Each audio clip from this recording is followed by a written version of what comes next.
Right people, this is my panga man, as you can see. This is early morning and they are going mad, the mbuna. I will quickly turn on the lights and watch the ensuing madness that appears. Wait a minute. Oh, sorry about this people. Bam! Look at them. I did say I would have put it in my last video showing you, but as you can see, this is the tank I'm worried about when I go on holiday. But as you can see, oh, where's he gone? Oh, he's disappeared now. Where's Daddy? He's in there somewhere. There he is, look. There's Daddy at the tank with my main Mapanga named after me. Mapanga man. He's keeping it real, look. Now watch.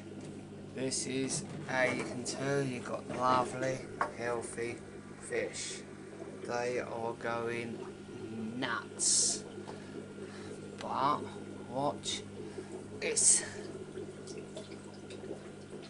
It is like a piranha bloodbath. I'll just put some more in. This is only a quick, little early morning feed just to get the pains of starvation out, because I don't like to overfeed them. Because the thing that annoys me is you go to these fish shops and you have some little 16-year-old trying to tell you, the humble fish keeper, or as I say, cichlid keeper, how to treat your fish and how to feed them.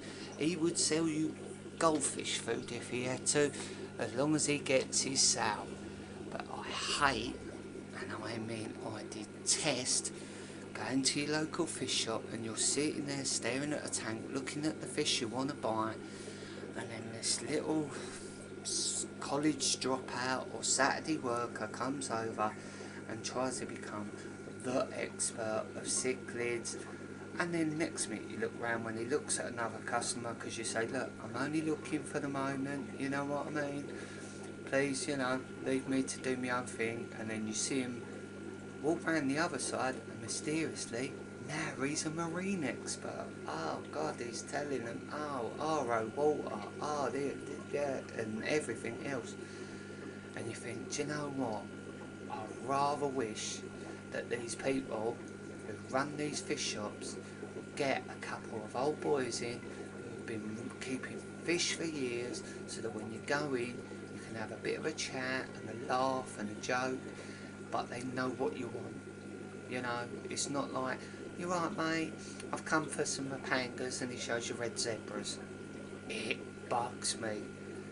I don't know about you, but I don't like the fact that when I go out to get my fish out the shop, or get some food, or even a product like a filter, you know, a heater, that you get these so-called experts coming over, you know, saying what sort of size tank you got, how long's it been running, blah blah blah.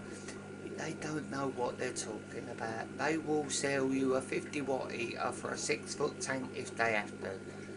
I like, in a big tank, a very strong heater. So usually in a 5 or a 6 foot I put 300 watts, so that one at either end, so they're not gonna overwork themselves and burn out really quickly.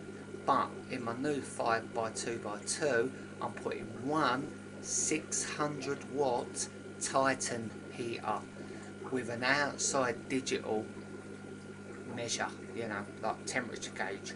That way you can actually set it to a certain temperature, and that one heater will heat that whole tank. You won't see it because I'm going to hide it behind some rocks or even behind some plants, just so that it sits in one corner on a black background, because it comes with like a black cover, so you know it'll blend into the background. But just wanted to show you the mbuna again. Look at him, and he a beauty at the bottom, my white top afro. Now there's one of me pangas, one of me subdoms. Now, just asking a quick question to any of you other mbuna keepers. Do you like a dominant male? Do you like the subdom? Or do you just like the tank to flow and be as natural as possible and just throw them in there and see how they get along. I like